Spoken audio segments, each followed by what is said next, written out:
Hello नमस्कार, आप सभी का मुकेश बैरागी अकेडमी यूट्यूब चैनल में बहुत बहुत स्वागत है। हम कक्षा 10 की राजस्थान की इतिहास एवं संस्कृति की माध्यमिक शिक्षा बोर्ड की बुक पढ़ रहे थे। उसके अंतर्गत आज का टॉपिक है अपना अध्याय 5 राजस्थान की चित्रकला एवं लोक कलाएँ। बहुत ही अच्छा टॉपिक है, बहुत ही इंपॉर्टेंट है। यहाँ से हर भर्ती परीक्षा में क्वेश्चन आते हैं, ज़रूर से ज़रूर आएंगे। सेकंड ग्रेड हो चाहे फर्स्ट ग्रेड हो चाहे थर्ड ग्रेड हो चाहे कोई सी भी भर्ती परीक्षा हो, यहाँ से क्वेश्चन जरूर आते हैं। और इस बुक में टॉपिक बहुत अच्छे से दे रखा है। तो पढ़ते हैं राजस्थान की चित्रकला एवं लोक कलाएँ। सबसे पहले देखते हैं राजस्थान की चित्रकला। राजस्थान की चित्रकला का क्षेत्र अत्यंत समृद्ध है। यहाँ चित्रकला की न केवल विविध शैलियाँ प्रचलित थी, वरन ये चित्र कागजों, कपड़ों, हवेलियों, मंदिरों व महलों की दीवारों पर अर्थात भिन्न भिन्न कैनवास पर सजे हुए मिलते हैं। राजस्थान में आलनिया दर्रा कहाँ पे है? कोटा। आलनिया दर्रा, कोटा, बेराठ, जयपुर, दर, भरतपुर नामक स्थानों से शैलाश्रय गुफाओं में आदि मानव द्वारा बनाए गए रेखांकन प्रदेश की प्रारंभिक चित्रण परंपरा को दर्शाते हैं। तो शैलाश्रय से संबंधित चित्र कहाँ पे मिले हैं? गुफाओं से संबंधित आलनिया दर्रा, कोटा, बेराठ, जयपुर और दर, भरतपुर। V.S. वाकणकर ने राजस्थान में 1953 में कोटा में चंबल घाटी और दर्रा झालावाड़ के निकट काली सिंध घाटी और अरावली में माउंट आबू तथा हीडर में चित्रित शैलाश्रयों की खोज की। तो किसने की? V.S.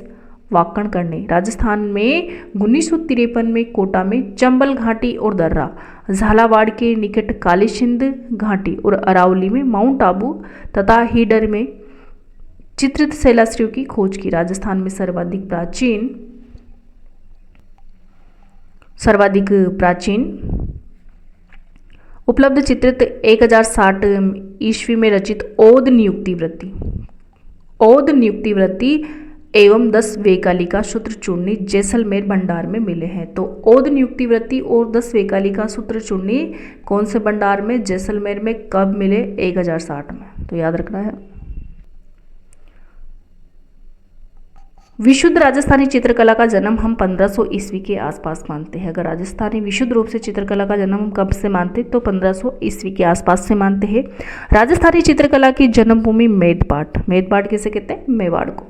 मेवाड़ जो अजंता चित्रशैली से पूर्णतया प्रभावित है। तो मेवाड़ की जो चित्रशैली है ना, किस चित्रशैली से प्रभावित है? अजंता चित्रशैली से। राजस्थान चित्रकला का प्रारंभ में जैन शैली, गुजरात शैली और अपभ्रंश शैली का प्रभाव था। प्रारंभ में जैन शैली का, गुजरात शैली का और अपभ्रंश शैली का प्रभाव था, किंतु बाद में ये मुगल चित्रकला से भी प्रभावित हुई। राजस्थानी चित्रकला का सबसे पहला वैज्ञानिक विभाजन किसने किया? आनंद कुमार स्वामी ने। वैज्ञानिक विभाजन किसने किया राजस्थानी चित्रकला का? सबसे पहले तो आनंद कुमार स्वामी ने। राजपूत पेंटिंग्स नामक पुस्तक में, किसमें? तो राजपूत पेंटिंग्स नामक पुस्तक में 1916 में प्रस्तुत किया। आनंद कुमार स्वामी ने राजपूत पेंटिंग्स में 1916 में प्रस्तुत किया। कुमार स्वामी, ओसी गांगुली और तथा हेवेल ने, कुमार स्वामी यानी कि आनंद कुमार स्वामी, होसी गांगुली तथा हेवेल ने इसे राजपूत चित्रकला कहा। और W.H. ब्राउन ने भी अपने ग्रंथ इंडियन पेंटिंग्स में, किसने? तो W.H. ब्राउन ने भी अपने ग्रंथ इंडियन पेंटिंग्स में इस प्रदेश की चित्रकला का राजपूत कला कहा। यानी कि इन्होंने भी, W.H. ब्राउन ने भी राजपूत कला कहा। और राय कृष्णदास ने इन मतों का खंडन करते हुए इसे राजस्थानी चित्रकला नाम दिया। किसने? तो राय कृष्णदास ने इन मतों का खंडन करके इसे राजस्थानी चित्रकला नाम दिया। राजस्थान की चित्रकला की विभिन्न शैलियों पर अनेक विद्वानों ने पुस्तकें प्रकाशित की, इसके प्रारूप को स्थापित करने में सहयोग दिया, जिसमें मेवाड़ पर सर्वश्री डॉक्टर मोतीचंद्र, श्रीधर अंधारे, डॉक्टर R.K. वशिष्ठ एवं किशनगढ़ पर श्री एरिक डिक्सन और डॉक्टर फैयाज अली, बूंदी कोटा पर सर्वश्री प्रमोद चंद्र, W.G. आर्चर एवं महाराजा ब्रजेंद्र सिंह कोटा के नाम प्रमुख हैं। आगे देखते हैं हम राजस्थान की चित्रकला की प्रमुख विशेषताएं। राजस्थान चित्रकला की प्रमुख विशेषताएं: लोक जीवन से जुड़ाव, भाव प्रवणता, विषय वस्तु की विविधता, विभिन्न रंगों का संयोजन, प्राकृतिक परिवेश, देश काल से अनुरूपता आदि विशेषताओं के आधार पर राजस्थानी चित्रकला की विशिष्ट पहचान है। धार्मिक और सांस्कृतिक स्थलों की चित्रकला में लोक जीवन की भावनाओं की बहुलता, भक्ति और श्रृंगार का सजीव चित्रण, चटकीले व चमकदार रंगों का संयोजन विशेष रूप से दिखाई देता है। और राजस्थान की चित्रकला यहाँ के महलों, किलों, मंदिरों और हवेलियों में भी अधिक देखी जा सकती है। राजस्थान के चित्रकारों ने विभिन्न ऋतुओं का श्रृंगारिक चित्रण कर उनके मानव जीवन पर पड़ने वाले प्रभावों का अंकन किया है। प्राकृतिक सौंदर्य के साथ साथ नारी सौंदर्य का सजीव चित्रण राजस्थानी चित्रकला का एक अलग पहचान देता है। राजस्थानी चित्रकला राजा महाराजाओं, राजपुत्रों और सामंतों के संरक्षण पर फली फूली है। तो राजस्थानी चित्रकला की विशेषताओं में लोक जीवन के जुड़ाव, भावों की प्रधानता मिलती है और विषय वस्तु की विविधता, प्राकृतिक परिवेश की बहुमुखी चित्रण मिलता है। विभिन्न धार्मिक सांस्कृतिक स्थलों पर भक्ति और श्रृंगार का सजीव चित्रण, चटकीले और चमकदार रंगों का प्रयोग किया जाता है। किलों, महलों, हवेलियों, मंदिर, छत्रियों का भी चित्रण किया है। शासकों व राज परिवारों का संरक्षण भी हुआ है और विभिन्न ऋतुओं का श्रृंगारिक चित्रण राजस्थान की चित्रकला शैली में किया गया है। प्राकृतिक सौंदर्य के साथ नारी का सौंदर्य भी चित्रण किया गया है और मोर पक्षी का चित्रण सभी शैलियों में पाया जाता है। विशेषतः पीले और लाल रंग का सर्वाधिक राजस्थानी चित्रकला में प्रयोग किया गया है।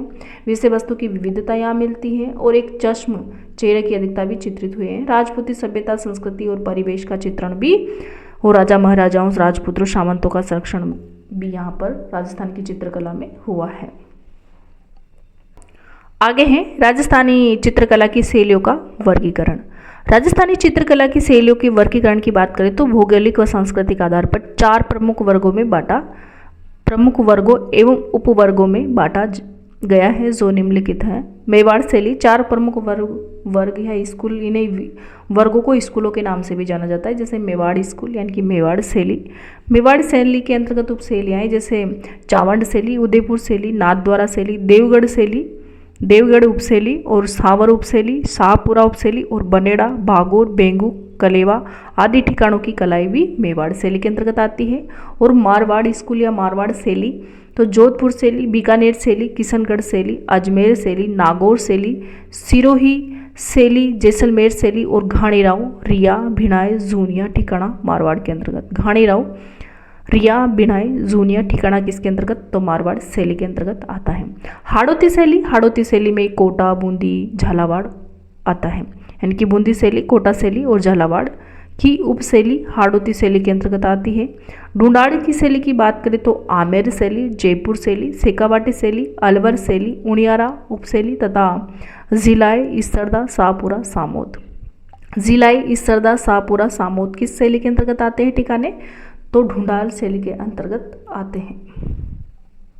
राजस्थान के मैप है जिसके अंतर्गत प्रमुख जैसे मारवाड़ स्कूल या मारवाड़ शैली, मेवाड़ शैली जिसमें भीलवाड़ा, चित्तौड़, देवगढ़, नाथद्वारा और चावंड, उदयपुर, डूंगरपुर इत्यादि ये सभी जिले मेवाड़ स्कूल के अंतर्गत आते हैं। हाड़ौती में कोटा, बूंदी, झालावाड़ इत्यादि आते हैं हाड़ौती स्कूल के या हाड़ौती शैली के अंतर्गत। ढूंढाड़ के अंतर्गत टोंक, इसरदा, काली खाक, धौलपुर, सवाई माधोपुर, उनियारा, सामोद, राजगढ़, अलवर, बेराट, सिक्कर इत्यादि इसके अंतर्गत आते हैं ढूंढाड़ शैली के अंतर्गत। तो ये 4 प्रमुख भाग हैं, वर्ग हैं, स्कूल हैं। इनमें राजस्थान की चित्रकला को भौगोलिक और सांस्कृतिक के आधार पर बांटा गया है। मेवाड़, मारवाड़, हाड़ौती और ढूंढाड़। मेवाड़, मारवाड़, हाड़ौती और ढूंढाड़ क्षेत्र में इनको बांटा गया है। इस मैप को एक बार जरूर देख ले। आगे है मेवाड़ शैली। मेवाड़ शैली राजस्थानी चित्रकला का प्रारंभिक और मौलिक रूप मेवाड़ शैली में मिलता है। अगर प्रारंभिक और मौलिक रूप की बात करें तो कौन सी शैली से मिलता है मेवाड़ शैली से मिलता है। मेवाड़ शैली के अंतर्गत पोथी ग्रंथों का अधिक चित्रण हुआ है। पोथी ग्रंथों का अधिक चित्रण मेवाड़ शैली में हुआ। और 1260 ईस्वी का श्रावक प्रतिक्रमण सूत्र चूर्णी कब का है तो 1260 का है। नामक ग्रंथ इस शैली का प्रथम उदाहरण है जो तेज सिंह के राज्यकाल में चित्रित हुआ। अगर श्रावक प्रतिक्रमण सूत्र चूर्णी की बात करें तो किसके समय चित्रित हुआ तेज सिंह के समय और 1260 में। यह शैली 1423 ईस्वी की देलवाड़ा में लिखी गई सुपास नाहचर्यम पुस्तक में दिखाई देती है। जो शावक मतलब मेवाड़ शैली है ना, देलवाड़ा में लिखी गई सुपाषण चरियम पुस्तक में दिखाई देती है। डगलस बेरेट और बेसिल ने इसे चोर पंचासिका शैली कहा। डगलस बेरेट और बेसिल ने कौन सी शैली कहा? चोर पंचासिका शैली कहा। किसको? मेवाड़ शैली को। चोर पंचासिका शैली का उद्गम कहाँ से माना है? मेवाड़ से माना है। किसने? डगलस बेरेट और बेसिल ने चोर पंचासिका जो शैली है उसका उद्गम मेवाड़ शैली से माना है। महाराणा कुंभा का काल कलाओं के उत्थान की दृष्टि से स्वर्णिम युग, जो मेवाड़ शैली है उसमें महाराणा कुंभा का जो काल है वो कलाओं और उत्थान की दृष्टि से स्वर्णिम युग माना जाता है। उदय सिंह का टाइम है 1535 से 1572, 1535 से 1572 ईस्वी के काल में बने चित्रों में भागवत पुराण का परिजात अवतरण 1540 ईस्वी में। मेवाड़ के चित्रकार नाना राम की कृति है। नाना राम की कृति है कौन? परिजात अवतरण। कब? 1540 की। मेवाड़ के चित्रकार है नाना राम की कृति है। महाराणा प्रताप के समय 56 की पहाड़ियों में स्थित राजधानी चाउंड में चित्रकला का विकास हुआ।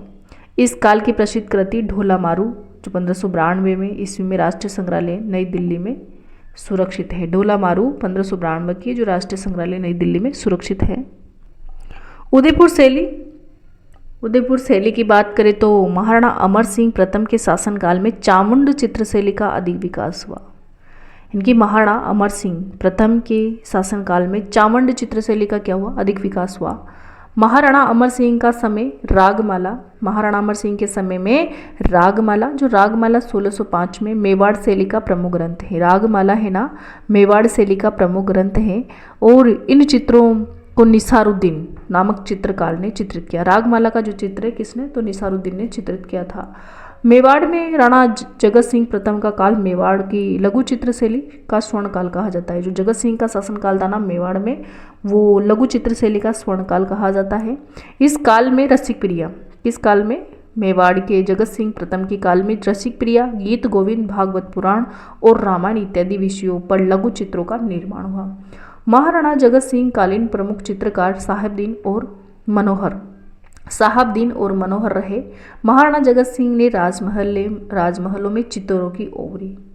महाराणा जगत सिंह ने राजमहलों में चित्रों की ओवरी नामक एक चित्रशाला की स्थापना की, जिसे तस्वीरारों कारखानों भी कहा जाता है। तो चित्रों की ओवरी किसने की? जगत सिंह ने इसका निर्माण करवाया चित्रों की ओवरी का, और इसे क्या कहते हैं? तस्वीरारों कारखानों के नाम से भी जाना जाता है। राणा जयसिंह के काल में लघु चित्रों का निर्माण अधिक हुआ। महाराणा संग्राम सिंह द्वितीय के काल में गीत गोविंद बिहारी सस्सई, यानी कि संग्राम सिंह द्वितीय के काल में है ना, गीत गोविंद बिहारी सस्सई, सुंदर श्रृंगार, मुल्ला दो प्याजा के लतीफ़े और कलीला दमना ग्रंथों पर आधारित चित्र प्रमुख हैं।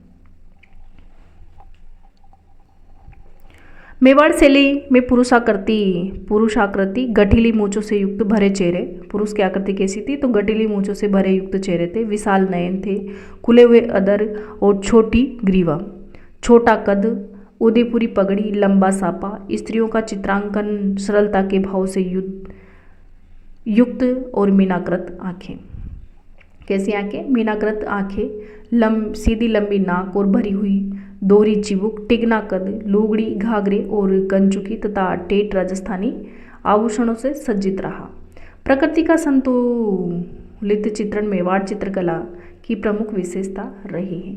प्रकृति का संतुलित चित्रण है ना, जो मेवाड़ चित्रकला की विशेषता रही है। अधिकतर लाल, पीले, हरे, नीले, सफ़ेद आदि सूचक रंगों का प्रयोग इस चित्रकला में किया गया है। लाल, पीले, हरे रंग, नीले, सफ़ेद आदि रंगों का प्रयोग मेवाड़ चित्रशैली के अंतर्गत हुआ है। अगली है नाथद्वारा शैली। नाथद्वारा शैली की बात करें तो मेवाड़ शैली का दूसरा प्रमुख दौर नाथद्वारा शैली में दिखाई देता है। नाथद्वारा शैली प्रमुख दूसरा दौर नाथद्वारा शैली में ही द्रष्टव्य यानी कि दिखाई देता है। और मेवाड़ स्कूल की नाथद्वारा शैली का जन्म मेवाड़ के महाराणा राज सिंह के समय हुआ था। मेवाड़ शैली का दूसरा प्रमुख दौर नाथद्वारा शैली दिखाई देती है। नाथद्वारा में पुष्टि मार्गीय संप्रदाय की भारत प्रसिद्ध प्रमुख पीठ है। तो नाथद्वारा में कौन से संप्रदाय की? तो पुष्टि मार्गीय संप्रदाय की प्रमुख पीठ है। श्रीनाथ जी के भक्ति का प्रमुख केंद्र होने के कारण मेवाड़ की चित्रण परंपरा नया अध्याय जुड़ता है। ये उदयपुर शैली एवं ब्रज शैली का समन्वित रूप है। जो नाथद्वारा की शैली है ना, उदयपुर शैली का और ब्रज शैली का क्या है, समन्वित रूप है। नाथद्वारा शैली की मौलिक देन श्रीनाथ जी के स्वरूप के पीछे सज्जा के लिए बड़े आकार के कपड़े के पर्दे पर बनाए गए चित्र पिछवाइयों के नाम से जाने गए। 18वीं सदी में इन चित्रों में कृष्ण चरित्र की बहुलता के कारण यशोदा, नंद, बाल ग्वाल गोपियाँ और वल्लभ संप्रदाय के संतों का चित्रांकन किया। प्रमुख रूप से क्या है, हरे पीले रंगों का अधिक प्रयोग हुआ। इसकी अन्य विशेषताओं में केंद्र में श्रीनाथ जी की आकृति, गायों का मनोरम दृश्य, आसमान में देवताओं का अंकन, पृष्ठभूमि में सघन वनस्पति, कदली वृक्ष की प्रधानता है। कौन से वृक्षों की, तो कदली वृक्षों की प्रधानता किसमें है, नाथद्वारा शैली में है। और नाथद्वारा शैली की मौलिक देन पिछवाई की कला है। नाथद्वारा शैली में चित्रकारों में बाबा रामचंद्र, अगर नाथद्वारा शैली के चित्रकारों की बात करें तो बाबा रामचंद्र है। इसके अतिरिक्त नारायण, चतुर्भुज, रामलिंग, चंपालाल, घासीराम और तुलसीराम। बाबा रामचंद्र, नारायण, चतुर्भुज, रामलिंग, चंपालाल, घासीराम, तुलसीराम आदि प्रमुख हैं। महिला चित्रकारों में कमला और इलायची भी नाथद्वारा शैली से प्रमुख हैं। और नाथद्वारा शैली में प्रमुख पशु पक्षी में गाय व मोर है। प्रमुख वृक्ष किसका है, तो कदली यानी कि केला का, और रंग पीला और हरा यहाँ का प्रमुख रंग है नाथद्वारा शैली का। और नाथद्वारा शैली का स्वर्णकाल महाराणा राज सिंह के काल को कहा जाता है। स्वर्णकाल कैसे कहा जाता है, तो राज सिंह के जो समय था ना, उसे नाथद्वारा शैली का स्वर्णकाल कहा जाता है। अगली शैली है देवगढ़ की शैली। देवगढ़ की शैली महाराणा जय सिंह के राज्यकाल में रावत द्वारिकादास चुंडावत ने देवगढ़ ठिकाना 1680 ईस्वी में स्थापित किया। तो देवगढ़ ठिकाना किसने स्थापित किया, द्वारिकादास चुंडावत ने। किसके समय में, महाराणा जय सिंह के समय में, यानी कि महाराणा जय सिंह के राज्यकाल में रावत द्वारिकादास चुंडावत ने देवगढ़ ठिकाने 1680 में इसकी स्थापना की। इसके पश्चात यही देवगढ़ शैली का जन्म हुआ। यहाँ के सामंत 16वें उमराव कहलाते हैं। कहाँ के सामंत, तो देवगढ़ के सामंत है ना, 16वें उमराव कहलाते हैं। देवगढ़ शैली मारवाड़, जयपुर और मेवाड़ की शैली का समन्वित रूप है। कहाँ की, तो मारवाड़, जयपुर और मेवाड़ की शैली का समन्वित रूप है देवगढ़ की शैली। इसे सर्वप्रथम श्रीधर अंधारे द्वारा प्रकाश में लाया गया है। देवगढ़ शैली की बात करें तो देवगढ़ चित्रकला की शैली को प्रकाश में लाने का श्रेय किसको है, तो डॉक्टर श्रीधर अंधारे को दिया जाता है। इस शैली के प्रमुख चित्रकारों में भगता, कंवला प्रथम, कंवलादित्य, हरचंद, नंगा, चौगा और बैजनाथ। चौका बैजनाथ यानी कि चौका, बैजनाथ, नंगा, हरचंद, भक्ता, कंवला प्रथम और कंवलादित्य किस शैली के चित्रकार है, तो देवगढ़, भक्ता, कंवला प्रथम, कंवलादित्य, हरचंद, नंगा, चौका और बैजनाथ प्रमुख चित्रकार है। यहाँ पर प्राकृतिक परिवेश, शिकार के दृश्य, अंतपुर, राजसी ठाट बाट और श्रृंगार संगारी आदि के विषय प्रमुख रहे हैं। इसमें पीले रंग की बहुलता रही। इस शैली की भित्ति चित्र अजारा की ओवरी, मोती महल आदि देखने को मिलते हैं। मारवाड़ शैली की बात करें तो मारवाड़ की चित्रकला का विभव मूलतः जोधपुर की दरबारी शैली के रूप में देखा जा सकता है, किंतु इसके अतिरिक्त जैसलमेर, नागौर और अजमेर के कुछ भागों में भी इसका व्यापक प्रभाव दृष्टिगत होता है। तिब्बती इतिहासकार लामा तारानाथ ने 7वीं सदी में मारुदेश के चित्रकार श्रृंगधर का उल्लेख किया है। तो तारानाथ ने किसका उल्लेख किया है, श्रृंगधर का। कब, 7वीं सदी में मारुदेश के चित्रकार श्रृंगधर का उल्लेख किया है, जिसने पश्चिमी भारत में यक्ष शैली को जन्म दिया। पश्चिमी भारत में यक्ष शैली को जन्म दिया किसने, श्रृंगधर का उल्लेख किया, और उसने पश्चिमी भारत में यक्ष शैली को जन्म दिया। इसके प्रारंभिक चित्रावशेष हमें प्रतिहारकालीन ओद नियुक्ति वृत्ति में मिलते हैं। यहाँ मारवाड़ी और साहित्य के प्रेमाख्यानों पर आधारित चित्रण हुआ है। कहाँ पर, तो मारवाड़ में। अगली है जोधपुर की शैली। मारवाड़ में कला एवं संस्कृति को नवीन परिवेश देने का श्रेय मालदेव को जाता है। मारवाड़ में कला और संस्कृति को नवीन परिवेश देने का श्रेय किसको जाता है? तो मालदेव को जाता है। इस काल की प्रतिनिधि चित्र शैली के उदाहरण चौकेलाऊ महल तथा चित्रित उत्तर ध्यान सूत्र से प्राप्त होते हैं। सन 1610 ईस्वी में लिखित एवं चित्रित भागवत मेवाड़ एवं मारवाड़ की अनेक विशेषताओं से युक्त हैं। सन 1623 में कलाकार वीर जी द्वारा पाली के प्रसिद्ध वीर पुरुष विठल दास चंपावत के लिए रागमाला चित्रावली चित्रित की गई। किसके लिए? तो वीर पुरुष विठलनाथ चंपावत के लिए वीर जी द्वारा पाली के प्रसिद्ध वीर पुरुष विठलनाथ चंपावत के लिए रागमाला चित्रावत की गई। कब? तो 1623 में। लघु चित्रों के रूप में आकार की इकहरी वसली पर निर्मित ये चित्र शुद्ध राजस्थानी शैली में अंकित है। जोधपुर शैली में एक मोड़ महाराजा जसवंत सिंह के समय आया। किसके समय? तो राजा जसवंत सिंह के समय आया। कृष्ण चरित्र की विविधता और मुगल शैली का प्रभाव। कृष्ण चरित्र की विविधता और मुगल शैली का प्रभाव इस काल के चित्रों में दिखाई देता है। किस काल के चित्रों में? तो जोधपुर शैली के समय के चित्रों में।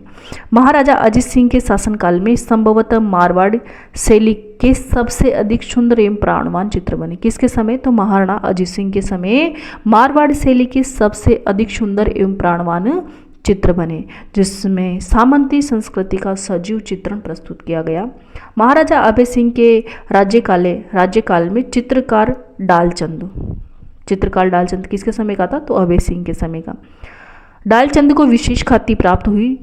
इनके चित्र महाराजा अभय सिंह के नृत्य देखते हुए 1725 ईस्वी में मेहरानगढ़ संग्रहालय जोधपुर एवं कुंवर संग्राम सिंह संग्रह जयपुर में सुरक्षित देखे जा सकते हैं। महाराजा मानसिंह, जिनका टाइम है 1803 से 1843। महाराजा मानसिंह, जोधपुर के महाराजा मानसिंह, जिनका टाइम कितना है? 1803 से 1843 ईस्वी ने मारवाड़ की चित्रकला को चरमोत्कर्ष पर पहुंचाया। नाथ संप्रदाय के अनुयायी महाराजा ने नातों से संबंधित असंख्य चित्र बनवाए। इस समय के प्रमुख चित्रकारों में अमरदास भाटी यानी कि जोधपुर यानी कि मानसिंह के समय के चित्रकारों में अमरदास भाटी, दाना भाटी, शंकर दास, माधोदास, राम सिंह भाटी, शिवदान इत्यादि प्रमुख हैं। किसके समय के? ये तो राजा मानसिंह के समय के। दाना भाटी द्वारा निर्मित चित्रों में मारवाड़ की चित्रण परंपरा का चरमोत्कर्ष देखा जा सकता है। मारवाड़ जोधपुर शैली के विषय में प्रेमाख्यान प्रधान विषय रहा। इन प्रेमाख्यानों में ढोला मरवण, मूमल, महेंद्र, रूपमती, बाज बहादुर, कल्याण रागनी प्रसिद्ध रहे। जोधपुर शैली के पुरुष लंबे चौड़े गठिले बदन तथा उनके गलमुच्च उच्च पगड़ी, राजसी विभव की वस्त्राभूषण और स्त्रियों की वेशभूषा ठेठ राजस्थानी लंगा, ओढ़नी और लाल फूंदनों का प्रयोग प्रमुख रूप से हुआ है। बादाम सी आंखें, कहाँ की? मारवाड़ जोधपुर की। बादाम सी आंखें, ऊंची फाग जोधपुर शैली की अपनी निजी देन है। मारवाड़ शैली में लाल पीले रंग का बाहुल्य है जो स्थानीय विशेषता है। प्रकृति का चित्रण मारवाड़ के परिवेश के अनुकूल हुआ है। चित्रों में खंजन पक्षी की बखूबी खंजन पक्षी को मारवाड़ी चित्र शैली में दिखाया गया है। अगली शैली है बीकानेर की शैली। बीकानेर की शैली की बात करें तो इसका प्रादुर्भाव 16वीं सदी के अंत में माना जाता है। यानी कि बीकानेर शैली का प्रादुर्भाव कब माना जाता है? तो 16वीं सदी के अंत में माना जाता है। राव राय सिंह के समय चित्रित भागवत पुराण में इस शैली के प्रारंभिक चित्र मिलते हैं। बीकानेर नरेश राय सिंह मुगल कलाकारों को दक्षता से प्रभावित होकर कुछ को अपने साथ लेके आ गए। यानी कि बीकानेर के जो राय सिंह थे वो मुगल कलाकारों को से प्रभावित हो गए और कुछ अपने साथ लाए। इनमें उस्ता अली रज्जा व उस्ता हामिद रुकनुद्दीन प्रमुख थे। इन्हीं दोनों कलाकारों की कलाकृतियों से चित्रकारिता की बीकानेर शैली का उद्भव हुआ। यहाँ दो परिवारों का चित्रकला पर विशेष प्रभाव रहा। एक तो मथेरण परिवार और पारंपरिक जैन मिश्रित राजस्थानी शैली के चित्र मिलने से सिद्धस्त था। यानी कि जैन परिवार और मथेरण परिवार। मुगल दरबार से उस्ता परिवार मुगल शैली के चित्र बनाने में कुशल था। मुगल दरबार से उस्ता परिवार है ना, जो मुगल शैली चित्र बनाने में कुशल था। इस परिवार ने ऊंट की खाल पर सोने के चित्रण का करके उस्ता कला विकसित की। उस्ता कला किस पर चित्रित की जाती है? तो ऊंट की खाल पर सोने का चित्रण किया जाता है, उसे उस्ता कला कहा जाता है। और अकबर ने स्वयं अपने दरबार में इन उस्ता कलाकारों का सम्मानजनक स्थान प्रदान किया था। बीकानेर शैली का विशुद्ध रूप अनूप सिंह के राज्यकाल में दिखाई देता है। विशुद्ध रूप कब दिखाई देता है बीकानेर शैली का? तो अनूप सिंह के समय। उनके समय के प्रसिद्ध कलाकारों में रामलाल, अली रज्जा हसन आदि का नाम विशेष उल्लेखनीय है। रामलाल, अली रज्जा हसन का नाम उल्लेखनीय है। किसके समय? तो अनूप सिंह के समय। महाराजा अनूप सिंह के समय में उस्ता परिवार ने हिंदू कथाओं, संस्कृत, हिंदी, राजस्थानी काव्यों को आधार बनाकर सैकड़ों चित्र बनाए। इस समय यह शैली चरमोत्कर्ष पर थी। अनूप सिंह के समय बीकानेर की शैली चरमोत्कर्ष पर पहुंच गई। 18वीं सदी में ठेठ राजस्थानी शैली के चित्र बने। उनकी रंगत ही अलग है।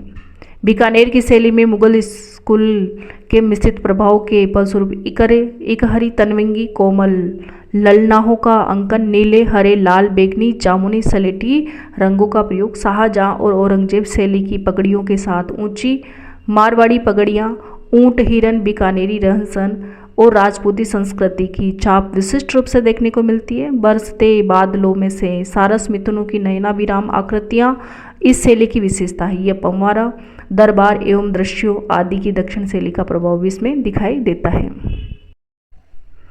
अगली चित्र शैली है किशनगढ़ चित्र शैली।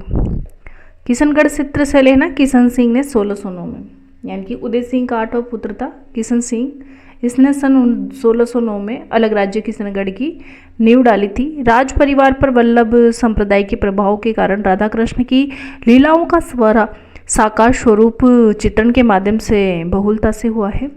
राजा सावन सिंह का काल, तो राजा सावन सिंह को क्या कहते हैं? नागरीदास भी कहते हैं। राजा सावन सिंह का काल है ना 1748 से 1764। राजा सावन सिंह का काल 1748 से 1764 ईस्वी किशनगढ़ शैली की दृष्टि से स्वर्ण युग कहा जा सकता है। सावन सिंह नागरीदास के उपनाम से प्रसिद्ध थे। इनके काव्य प्रेम गायन, बनी ठनी के संगीत, प्रेम और कलाकार मोरध्वज निहाल चंद के चित्रांकन ने इस समय किशनगढ़ की चित्रकला को सर्वोच्च स्थान पर पहुंचा दिया। बनी ठनी को एरिक डिक्सन ने भारत की मोनालिसा कहा है।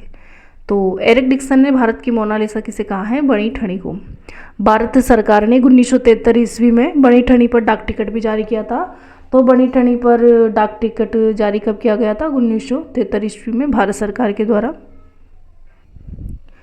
इस चित्र शैली में पुरुष आकृति में लंबा इकरा, नील छवियुक्त शरीर है, मोती जड़ित श्वेत या मूंग या पगड़ी, उन्नत ललाट, खंजनाकृत कर्णांत तक खींचे विशाल अरुणाभ नयन और नारी आकृति में तनवंगी। नारी आकृति कैसी है? तनवंगी, लंबी, गोरवर्ण, नुकीली, चिबुक, सुराहीदार गर्दन और पतले कमर, लंबी कमल पंखुड़ी सी आंखें चित्रित की गई हैं। दूर दूर तक फैली झील, उनमें केली करते हंस, बतख, सारस, तैरती नौकाएं, केली के घाच एवं रंग बिरंगे उपहन, चांदनी रात में राधा कृष्ण की केली क्रीड़ाएं, प्रातकालीन और संध्याकालीन बादलों का सिंदूरी चित्रण किशनगढ़ शैली की विशेषताएं है। बनी ठनी अर्थात राधा के रूप सौंदर्य का चित्रांकन इस शैली का विशेष आकर्षण रहा। यहाँ के प्रमुख रंग सफ़ेद, गुलाबी, सलेटी और सिंदूरी हैं। किशनगढ़ शैली के चित्रकारों में नानक राम है, सीताराम है, सूरध्वज है, मूलराज है, मोरध्वज है, निहाल चंद है, बदन सिंह, रामनाथ, सवाई राम, लालड़ीदास आदि उल्लेखनीय है। तो किशनगढ़ के शैली के चित्रकारों में कौन कौन है? नानक राम, सीताराम, सूरध्वज। नानक राम, सीताराम, सूरध्वज, मूलराज, मोरध्वज, निहाल चंद, बदन सिंह, रामनाथ, सवाई राम, लालड़ीदास इत्यादि प्रमुख नाम उल्लेखनीय है। अगली है अजमेर शैली। अजमेर शैली राजनैतिक उथल पुथल तथा धार्मिक प्रभाव के कारण अजमेर शहर के जहाँ दरबारी एवं सामंती संस्कृति का अधिक प्रभाव रहा, वहीं गांव में लोक संस्कृति तथा ठिकानों में राजपूत संस्कृति का वर्चस्व बना रहा। भिणाए, सावर, मसूदा, जूनिया जैसे ठिकानों में चित्रण की परंपरा अजमेर शैली के विकास और संवर्धन में विशेष योगदान है। तो भिणाए, सावर, मसूदा, जूनिया जैसे ठिकानों के चित्रण कहाँ पे है? अजमेर शैली से संबंधित हैं। जूनिया का चांद, सांवर का तैयब, नाद का राम सिंह भाटी और खरवा से लालजी एवं नारायण भाटी, मसूदा से माधोजी एवं राम तथा अजमेर के अलबख्श, उसना और साहिबा स्त्री चित्रकार विशेष उल्लेखनीय हैं। जूनिया के चांद द्वारा अंकित बापूजी का सन 1698 का व्यक्ति चित्र इस शैली की सुंदर उदाहरण है। यही एक ऐसी कलम रही जिसको हिंदू, मुस्लिम और ईसाई धर्म सम्मान प्रश्य मिला है। नागौर उपशैली में लकड़ी के कमांडो एवं किले के भित्ति चित्रण में मारवाड़ शैली का प्रभाव दिखाई देता है।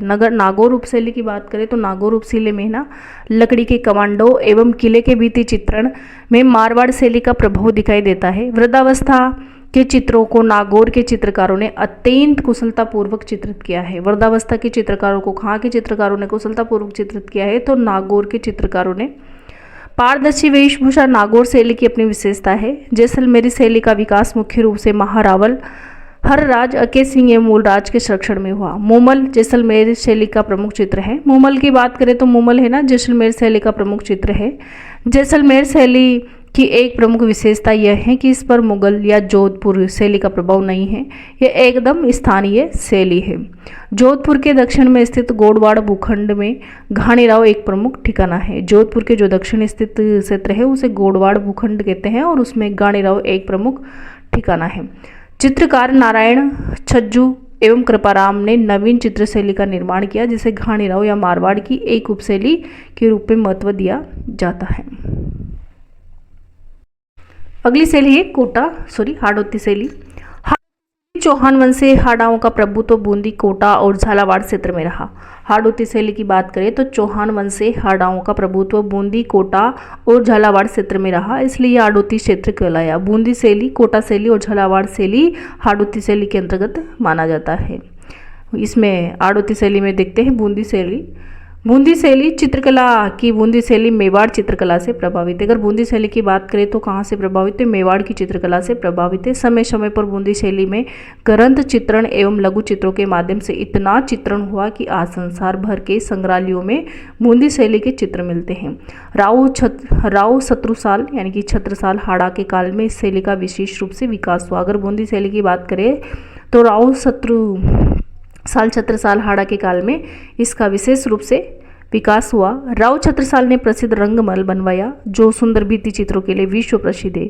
बाऊ सिंह तथा उनके पुत्र अनिरुद्ध ने मुगल शासकों के निर्देशों से दक्षिण भारत के युद्धों में भाग लिया जिससे बूंदी शैली के दक्षिण शैली का प्रभाव समाविष्ट हुआ। चित्रशाला का निर्माण राव महेश सिंह के समय हुआ। राव महेश सिंह का जंगली सुअर का शिकार करते हुए बनाया गया चित्र जो 1750 का है। कहाँ का है? बूंदी शैली का है। राव महेश सिंह का जंगली सुअर का शिकार करते हुए बनाया हुआ चित्र कब का है? 1750 ईस्वी का प्रसिद्ध है बूंदी शैली का। राव महेश सिंह के काल में बूंदी शैली में नवीन मोड़ आया और जिसमें भावनाओं की सरलता, प्रकृति की विविधता, पशु पक्षियों तथा सतरंगी बादलों, जलाशयों आदि का चित्रण की बहुलता दृष्टिगोचर होती है। बूंदी शैली की आकृतियां लंबी, शरीर पतले। बूंदी शैली की आकृतियां कैसी है? तो लंबी आकृतियां है, शरीर पतले है। स्त्रियों के अधर लाल, मुख गोलाकृत और चिबुक पीछे की पीठ पर झुकी छोटी होती है। आकाश में उमड़ते हुए काले कजरारे मेघ, बिजली की कोंद, घनघोर वर्षा, नदी में उड़ती जल तरंगे, हरे भरे वृक्ष और उन पर चहकती चिड़िया, नाचते मोर और कलाबाजी दिखाते वानर तथा पहाड़ की तलहटी में विचरण करते वन्य जीवों का चित्रण बड़ा ही मनोहारी है। बूंदी शैली में पशु पक्षी के चित्रण का विशेष महत्व है। अगर बूंदी शैली की बात करें तो बूंदी शैली में है ना पशु पक्षी चित्रण का विशेष महत्व दिया गया है। स्थापत्य की राजपूती वैभव और श्वेत, गुलाबी, लाल, हिंगलू, हरा आदि रंगों का प्रयोग बूंदी कलम की विशेषता रही है। राग रागनी, नायिका भेद, ऋतु वर्णन, बारहमासा, कृष्ण लीला, दरबार शिकार, हाथियों की लड़ाई, उत्सव अंकन आदि की चित्र धार रहे हैं। इस शैली के चित्रकारों में सुरजन, अहमद अली, रामलाल, श्री किशन और साधुराम मुख्य। अगर बूंदी शैली की बात करें तो बूंदी शैली के चित्रकारों में सुरजन, अहमद अली, रामलाल, श्री किशन और साधुराम मुख्य थे। बूंदी शैली सुरजन, अहमद अली, रामलाल, श्री किशन और साधुराम मुख्य थे। अगली शैली है कोटा शैली। कोटा चित्र शैली का स्वतंत्र अस्तित्व स्थापित करने का श्रेय महाराव राम सिंह का टाइम है 1661 से 1705। महाराव राम सिंह का टाइम कब है? तो 1661 से 1705 ईस्वी को है। उनके बाद महाराव भीम सिंह ने कोटा राज्य में कृष्ण भक्ति को विशेष महत्व दिया। महाराव राम सिंह के बाद में भीम सिंह ने कोटा राज्य में कृष्ण भक्ति को विशेष महत्व दिया, जिसके फलस्वरूप कोटा शैली में वल्लभ संप्रदाय का पूर्ण प्रभाव दिखाई देता है। यानी कि कोटा शैली में कौन से संप्रदाय का प्रभाव दिखाई देता है? तो वल्लभ संप्रदाय का पूर्ण प्रभाव दिखाई देता है। कोटा शैली का चरमोत्कर्ष उमेश सिंह के समय हुआ। कोटा के मुसविर खाने के कलाकारों ने भित्तियों पर बड़े बड़े चित्र बनाने के साथ ही बड़ी बड़ी वसलियों पर शिकार का समूह चित्रण कर कोटा शैली को विशिष्टता प्रदान की। घने जंगल में शिकार की बहुलता के कारण कोटा शैली में इस समय शिकार का बहुरंगी वैविध्यपूर्ण चित्रण हुआ, जो इस शैली का प्रतीक बन गया। इस शैली में नारियों एवं रानियों को भी शिकार करते हुए दिखाया गया है। यानी कि कोटा शैली के अंतर्गत नारियों एवं रानियों को भी शिकार करते हुए दिखाया गया है। इस शैली के प्रमुख चित्रकार है रघुनाथ, गोविंद राम डालू, लच्छीराम, नूर मोहम्मद। कोटा शैली की बात करें तो कोटा शैली के चित्रकार कौन कौन है? रघुनाथ, गोविंद राम ढालू, लच्छीराम, नूर मोहम्मद। रघुनाथ, गोविंद राम ढालू, लच्छीराम और नूर मोहम्मद कोटा चित्रशैली के प्रमुख चित्रकार हैं। कोटा चित्रशैली की आकृतियों का अत्यंत सुंदर चित्रण हुआ है। यानी स्त्री आकृतियों का भी कोटा शैली में अत्यंत सुंदर चित्रण हुआ है। पीन अदर, सुदीर्घ नासिका, पतली कमर, कपोल खिले हुए सुंदर अलकावली नारी आकृति को जीवंतता प्रदान करती है। पुरुष आकृति में वृषभ, कंधे, उन्नत भुहें, मांसल देह, मुख पर भरी भरी डाढ़ी और मूछें, तलवार, कटार आदि के हथियारों से युक्त वेशभूषा तथा मोती जड़ित आभूषण छवि को चार चांद लगाते हैं। कोटा शैली में हल्के हरे, पीले और नीले रंग का बहुतायत से प्रयोग हुआ है। अगली है झालावाड़ शैली। झालावाड़ के राजमहलों में श्रीनाथ जी, राधा कृष्ण लीला, रामलीला, राजसी वैभव जो भित्ति चित्र मिलते हैं, उसके माध्यम से झालावाड़ शैली का निर्धारण होना अभी शेष है। अगली शैली है ढूंढाड़ शैली। ढूंढाड़ शैली के अंतर्गत सबसे पहले है आमेर शैली। आमेर शैली जयपुर की चित्रण परंपरा पूर्ववर्ती राजधानी आमेर की चित्र शैली के क्रमिक विकास का परिणाम है। आमेर शैली के प्रारंभिक काल के चित्रित ग्रंथों में यशोधरा का चरित्र जो 1591 ईस्वी नामक ग्रंथ है। इसी समय बनी रज़्मनामा 1588 ईस्वी के प्रति अकबर के लिए जयपुर सूरत खाने में ही तैयार की गई थी।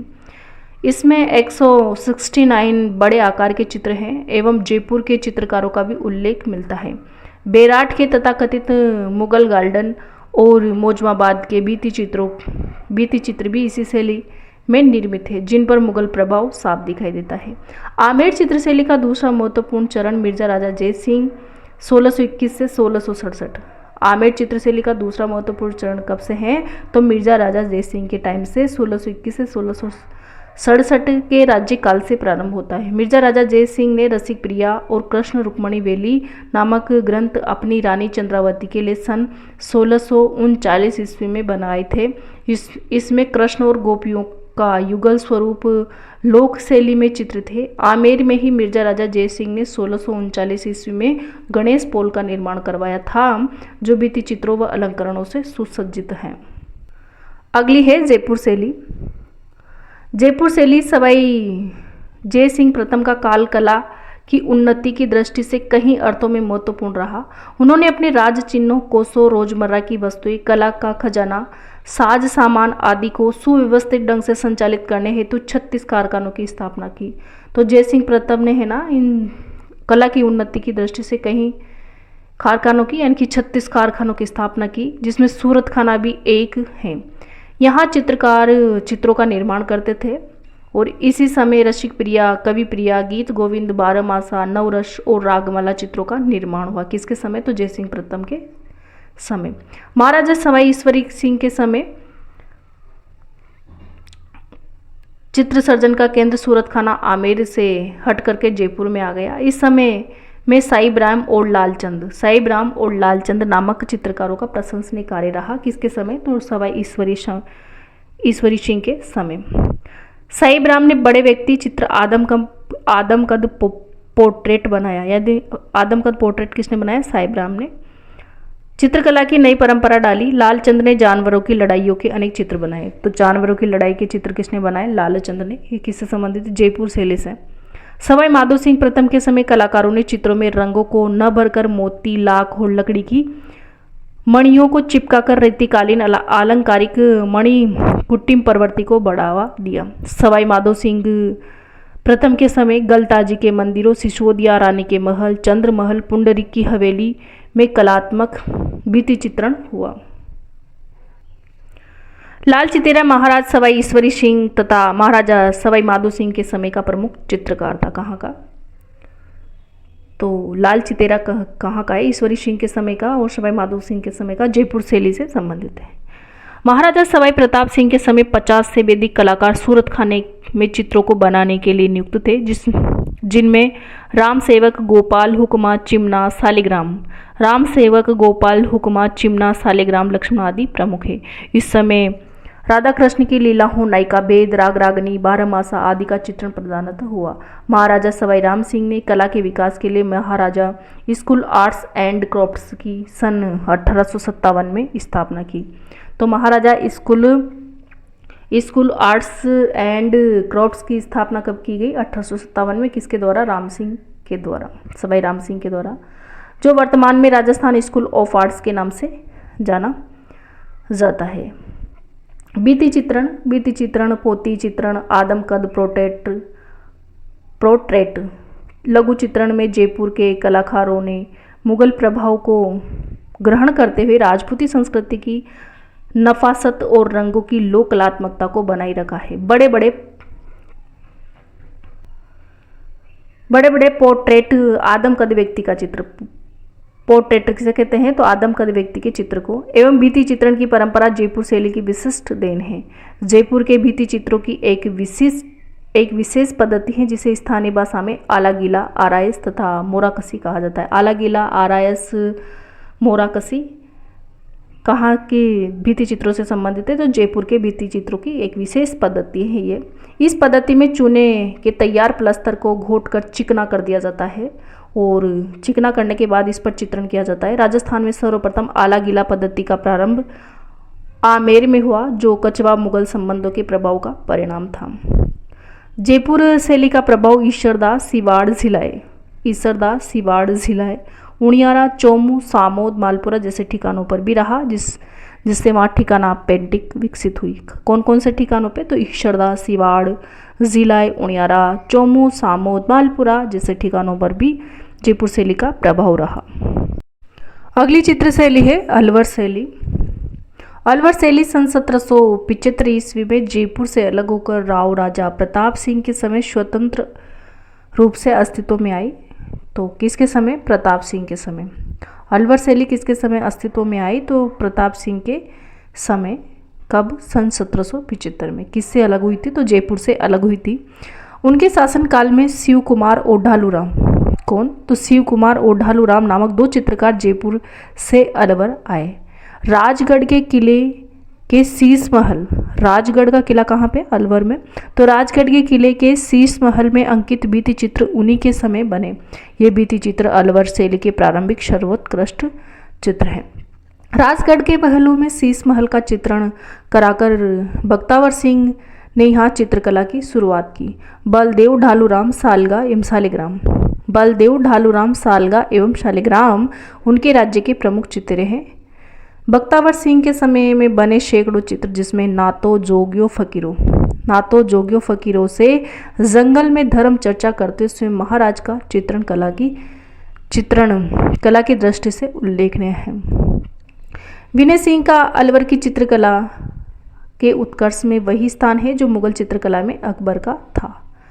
विनय सिंह बलदेव से चित्रकारी सीखते थे। गुलिस्ता का सुलेखन एवं चित्रांकन उनके शासनकाल की एक अनोखी घटना है। इस ग्रंथ को तैयार करने पर उस समय 1 लाख रुपए व्यय हुए थे। इसके चित्र बलदेव व गुलाम अली ने बनाए थे। यानी कि अलवर शैली की बात करें तो विनय सिंह का समय स्वर्णकाल था और बलदेव उल गुलाम अली ने शेख सादी की पुस्तक गुलिस्ता का चित्रण किया था। यहाँ पर वेश्याओं के चित्रण थे। विनय सिंह बलदेव से चित्रकारी सीखते थे। गुलिस्ता का सुलेखन व चित्रांकन उनके शासनकाल की एक अनोखी घटना है। इस ग्रंथ को तैयार करने पर उस समय 1 लाख रुपए व्यय हुए थे। उसके चित्रण में बलदेव और गुलाम अली बनाए थे। बलवंत सिंह के समय शालिग्राम, जमनादास, छोटेलाल, बक्साराम, नंदराम आदि कलाकारों ने जमकर पोती चित्रों, लघु चित्रों पर लिपटवा पटचित्रों का निर्माण किया था। शिवदान सिंह के शासनकाल में काम कला के आधार पर निर्मित सैकड़ों चित्र चित्रकला की दृष्टि से उत्कृष्ट है। नफीरी वादन का चित्रण इस शैली का सुंदर उदाहरण है। महाराजा मंगल सिंह के शासनकाल में मूलचंद तथा उदयराम ने विशेषतः हाथी दांत के फलकों पर सूक्ष्म चित्रण किया। महाराजा जय सिंह के शासनकाल में राम गोपाल, राम प्रसाद, जगमोहन राम सहाय, राम गोपाल, राम प्रसाद, जगमोहन राम सहाय, नेपालिया जैसे कलाकारों ने अलवर शैली को अंतिम समय तक जीवित रखा। तो ये राम गोपाल, राम प्रसाद, जगमोहन राम सहाय कौन सी शैली से संबंधित है? अलवर शैली से। अलवर चित्र शैली में ईरानी, मुगल और राजस्थानी विशेषतः जयपुर शैली का आश्चर्यजनक संतुलित समन्वय देखा जा सकता है। इस चित्र शैली में पुरुषों के मुख की आकृति आम की शक्ल में बनाई गई, स्त्रियों के कद कुछ टिगने, उठी हुई वेणियां, अत्यधिक परिश्रम से बनाए गए अंग प्रत्यंग अलवर शैली की अपनी विशेषताएं। वेश्याओं के चित्र केवल अलवर शैली में ही बने हैं, यानी कि यहाँ पर वेश्याओं के चित्र मिले हैं। और सुंदर बेल बूटों वाली वसलियाँ का निर्माण अलवर शैली की निजी विशेषता है। अगली है उनियारा शैली। उनियारा शैली। उनियारा शैली की बात करें तो नरुका ठिकाने के वंश ने इस शैली का विकास अपने मार्ग प्रशस्त किया। राव राजा सरदार सिंह ने धीमा, मीरबख्श, काशी, राम, लखन, भीम आदि कलाकारों का आश्रय प्रदान किया। राम, सीता, लक्ष्मण, हनुमान मीरबख्श द्वारा चित्रित उनियारा शैली का उत्कृष्ट चित्र है। और उनियारा शैली पर बूंदी और जयपुर शैली का समन्वित प्रभाव दिखाई देता है। उनियारा शैली पर कौन सी शैली का? तो उनियारा शैली पर बूंदी और जयपुर का समन्वित प्रभाव दिखाई देता है। जयपुर और बूंदी शैली का प्रभाव यहाँ पर दिखाई देता है। दीमा बख्ता, मीरबख्श, काशीराम चित्रकार थे। कवि केशव की कवि प्रिया व आधारित 12 मासा यहाँ के धार्मिक चित्र थे। और नरुका शाखा से संबंधित है उनियारा शैली। सेकावाटी के भित्ति चित्र। जयपुर शैली के भित्ति चित्रांकन का सर्वाधिक प्रभाव सेकावाटी पर पड़ा। 19वीं सदी के मध्य से लेकर 20वीं सदी के प्रारंभ तक सेकावाटी के श्रेष्ठ जनों ने विशाल हवेलियां निर्मित कर इस कला को प्रोत्साहन व प्रश्रय दिया। नवलगढ़, रामगढ़, फतेहपुर, लक्ष्मणगढ़, मुकुंदगढ़, मंडावा, बिशाव आदि स्थानों पर भित्ति चित्रण अनूठा है। इन भित्ति चित्रों के कारण सेकावाटी को ओपन आर्ट गैलरी कहा जाता है। यानी कि सेकावाटी क्षेत्र को भित्ति चित्रणों के कारण क्या कहा जाता है? Open art gallery. बड़े बड़े हाथी और घोड़ों, चौबदारों, चंवर, धारणियों का अंकन, गवाक्षों के दोनों ओर दीवारों पर अंकन एवं हवेलियों की विशेषता है।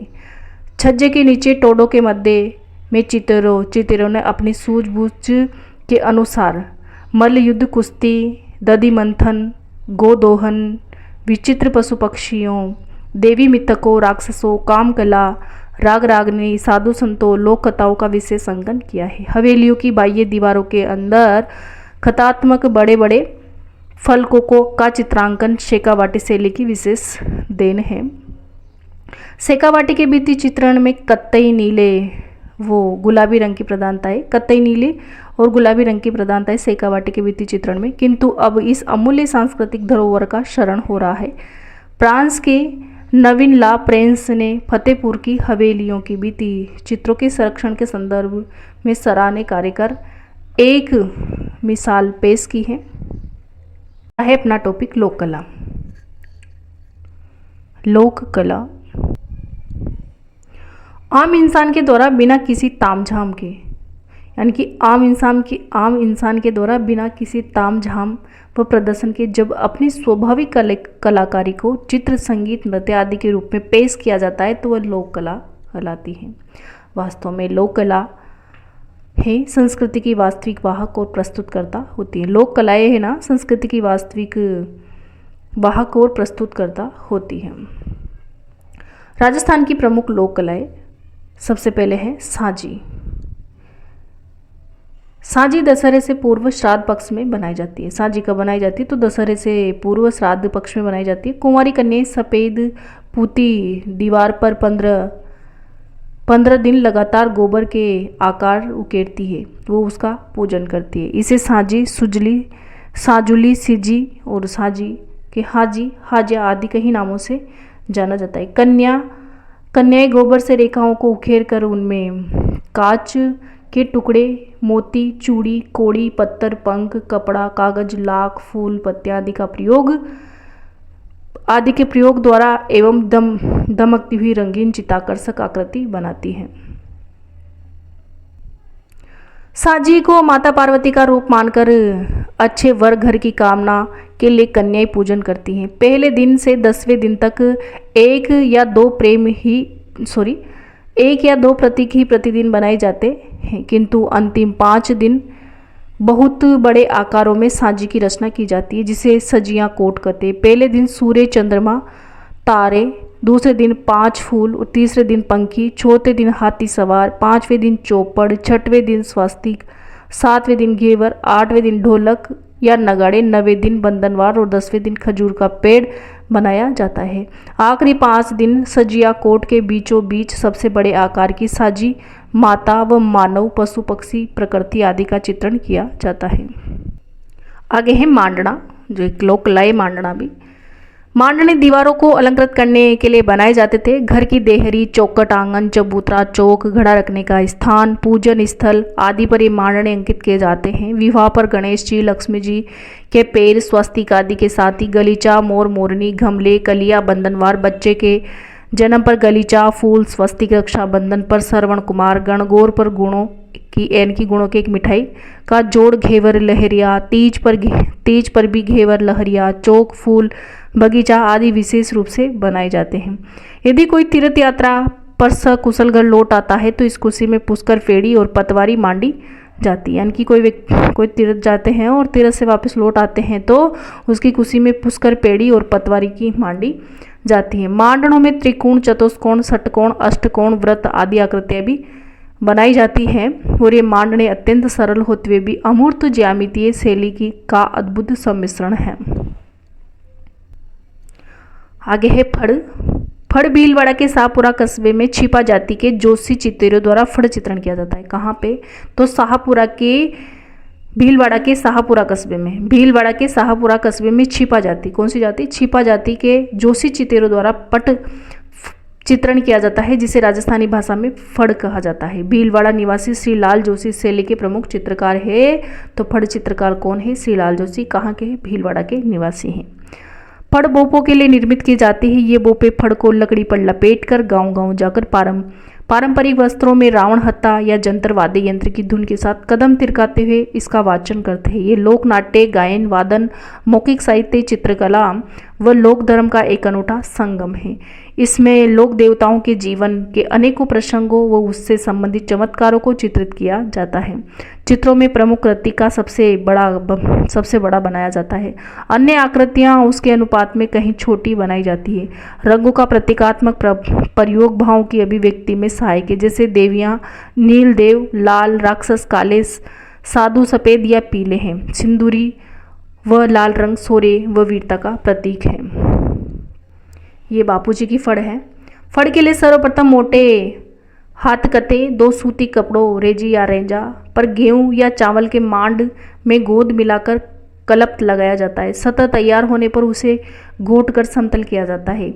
इस पर 5 या 7 रंगों से चित्रण किया जाता है। रंगों में गेरू, हिरमिच, जंगाल, हर ताल, प्योड़ी, सिंदूर, हिंगुल, काजल, चूना व नील आदि का प्रयोग किया जाता है। सर्वप्रथम सिंदूरी रंग शरीर में, फिर हरा व लाल रंग कपड़ों में, भूरा वास्तु निर्माण एवं अंतिम रेखाई खुलाई केवल काले रंग की होती। ये बापूजी की फड़ है। बापूजी की फड़ है ना, जो सबसे लोकप्रिय फड़ है और तोरिया व नायक जाति के भूपों के द्वारा रावण हत्था वाद्य यंत्र के साथ इसका वाचन किया जाता है। आगे है पाने, ये भी एक लोक कला है। राजस्थान के विभिन्न उत्सवों व त्योहारों पर देवी देवताओं के कागज पर बने चित्र पाने प्रतिष्ठापित किए जाते हैं।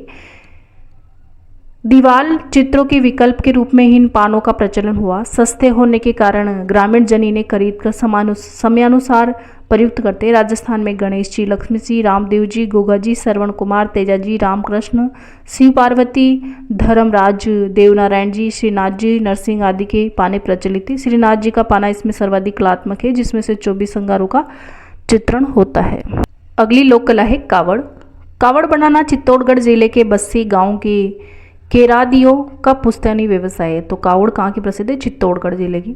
यहाँ के प्रारंभिक कलाकार मांगीलाल मिस्त्री ने अपनी कावड़ परंपरा को सुरक्षित रखते हुए कई नए प्रयोग किए। इनकी बनी कावड़ें देश विदेश में कई संग्रहालयों की शोभा बढ़ा रही हैं।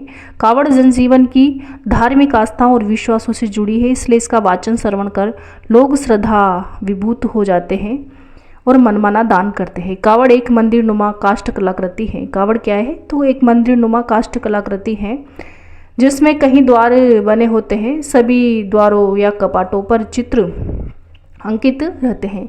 कथा वाचन के साथ साथ ये कपाट खुलते जाते हैं और अंत में राम, लक्ष्मण व सीता जी की मूर्तियां दर्शित होती है। कावड़ लाल रंग से रंगी जाती है और उसके ऊपर फिर काले रंग का पौराणिक कथाओं का चित्रांकन किया जाता है, जिसमें महाभारत, रामायण, कृष्ण लीला के विभिन्न चरित्रों, घटनाओं का विवरण दिया जाता है। साथ ही शनि, हनुमान, ब्रह्मा, लक्ष्मी, गरुड़ व लोक देवताओं जैसे पापूजी, रामदेव जी, हरिश्चंद्र, गोपीचंद, भर्तरी की कथानुसार कावड़ में चित्रित किया जाता है। आगे है, क्या आप जानते हैं गोडलिया? गोडलिया क्या होता है? पशुओं के शरीर पर विविध प्रकार की आकृतियों के बड़े कलात्मक दाग दिए जाते हैं। ये दाग चुराए गए पशुओं की शिनाख्त के अतिरिक्त सामान्य पहचान के लिए भी दिए जाते हैं। दागने की ये क्रिया अटेरना तथा दाग के निशान गोडलिया कहलाते हैं। जो पशुओं पे चित्र दागते हैं ना, उसे उस निशान को गोडलिया कहते हैं। पशु के चिन्ह कहीं जाति विशेष के, कहीं अंचल विशेष के, तो कहीं विशिष्ट राजघराने के प्रतीक है। दागने के इन चिन्हों के प्रकृति के विविध उपादान, धार्मिक आस्थाओं के प्रतीक चिन्ह, मानव आकृतियों, विविध कृषि उपकरण तथा दैनिक आवश्यकता की वस्तुओं के विभिन्न अंगों का समावेश मिलता है। ये दाग लोहे के सरिये, मिट्टी की ढकनी, लोहे, पीतल के अक्षर तथा किसी वृक्ष विशेष की डाली को गर्म करके दागे जाते हैं। आगे है मेहंदी। मेहंदी राजस्थान में मेहंदी प्राचीन काल से ही प्रचलन में। स्त्रियां बालिकाएं तुलिका से हाथों में मेहंदी के बारीक मांडने मांडती है। सोजत व मालवा की मेहंदी मारवाड़ में बहुत प्रसिद्ध है। तो मेहंदी कहाँ की प्रसिद्ध है? सोजत व मालवा की। मेहंदी स्त्रियों द्वारा विवाह, सगाई, बच्चे के जन्म, विविध पूजनों व शुभ अवसरों में लगाई जाती है। मेहंदी के विभिन्न प्रकार के अलंकरण बनाए जाते हैं। इनमें दीपावली पर पान, हटड़ी की भात, शंख, पगलिया, लक्ष्मी जी के पैर, 16 दीपक, सुदर्शन चक्र, मकर संक्रांति पर घेवर, बीजनी, करवा चौथ पर छबड़ी व स्वास्तिक, रक्षाबंधन पर लहरिया, चीक व शादी पर तोरण, केरी, सिंगाड़ा, स्वास्तिक, कलश फूल इत्यादि प्रमुख है। अगली लोक कला है गोदना। गोदना क्या होता है? शरीर को सुसज्जित करने की दृष्टि से गोदना गुदवाने की परंपरा का विकास हुआ। किसी तीखे औजार से शरीर के ऊपर की चमड़ी खोदकर उसमें काला रंग भरने से चमड़ी में पक्का निशान बन जाता है, जिसे गोदना कहते हैं। जो शरीर पे गुदवाते हैं उसे क्या कहते हैं? गोदना। आदिवासी लोगों में गोदने गुदवाने का अधिक चाव रहा। पर्याप्त धन व आभूषणों के अभाव में शरीर के विविध अंगों पर गोदने गुदवाकर अपनी सौंदर्य भावना को संतुष्ट करते हैं। स्त्रियां ललाट पर चांद, तिलक, आड़ गुदवाती है। आंखों को तीर के समान पैनी दर्शाने हेतु नीचे की पलक के साथ यानी कि स्त्रियां आंखों के तीर के समान पैनी दर्शाने हेतु नीचे के पलक के साथ साड़ियाँ गुदवाती हैं। धार्मिक प्रतीक जैसे राम, लक्ष्मण, सीता, हनुमान, स्वस्तिक, कलश, ओम व त्रिशूल, पशु पक्षी, फूल, पत्तियों, वृक्षों, दैनिक कार्यों के काम आने वाली वस्तुएं गुदवाई जाती हैं। अगली लोक कला है कोटिया। ग्रामीण क्षेत्रों में भंडारण हेतु कलात्मक कोटियां निर्मित की जाती है। कोटियां चिकनी मिट्टी की सहायता से बनाकर उन पर विभिन्न प्रकार के जाली, झरोके, कंगूरे, देवी देवता, जीव जंतु, बेल, बूटे तथा मांडने उभारे जाते हैं। इन कोटियों में अन्न के अतिरिक्त दैनिक उपयोग में आने वाली वस्तुएं जैसे घी, दूध, दही आदि भी रखे जाते, पहले बनाए जाते थे। व्हील यानी कि पश्चिमी राजस्थान के ग्रामीण अंचलों में व्हील रखने की परंपरा पुराने घरों में सर्वत्र दिखाई देती है। व्हील बांस की पतली पतली कपच्चों को धागे से बांधकर घोड़े की लीद मिली चिकनी मिट्टी से बनाई जाती है। ये व्हील विभिन्न आकार प्रकार के खाने के लिए होती है। इसे सुंदर बनाने के लिए इसमें कहीं छोटे छोटे गवाक्ष जालियां और कंगूरे बनाए जाते हैं। इन पर छोटे छोटे कांच चिपकाए जाते हैं। इनमें दैनिक उपयोग की वस्तुएं, बर्तन आदि सजाए जाते हैं। जैसलमेर क्षेत्र में एक से बढ़कर एक सौंदर्यपूर्ण व्हील देखने को मिलती है। तो व्हील कहाँ की प्रसिद्ध है? जैसलमेर की। अगली है कठपुतली। धागों की सहायता से काष्ठ से बनी पुतलियों कठपुतली का कमाल देखते ही बनता है। धागा पुतली शैली राजस्थान की देन मानी जाती है। सिंहासन बत्तीसी, पृथ्वीराज संयोगिता और अमर सिंह राठौड़ जैसे खेल इन्हीं कठपुतलियों के द्वारा गांव गांव घर घर दिखाए जाते रहे। सन 1965 में रोमानिया में आयोजित तृतीय अंतर्राष्ट्रीय कठपुतली समारोह में उदयपुर के भारतीय लोक कला मंडल के कलाकारों ने राजस्थान की इस कला को विश्व का प्रथम पुरस्कार प्राप्त कर तहलका मचा दिया। तो है आज का वीडियो, जिसके अंतर्गत हमने राजस्थान की चित्रकला व लोक कलाएँ पढ़ी है। तो वीडियो देखने के लिए आपको बहुत बहुत धन्यवाद। अगर वीडियो पसंद आए तो लाइक ज़रूर करें, शेयर करें, कमेंट बॉक्स में कमेंट ज़रूर करें और अगर आप पहली बार आए हो चैनल में तो चैनल को सब्सक्राइब करें। Thank you.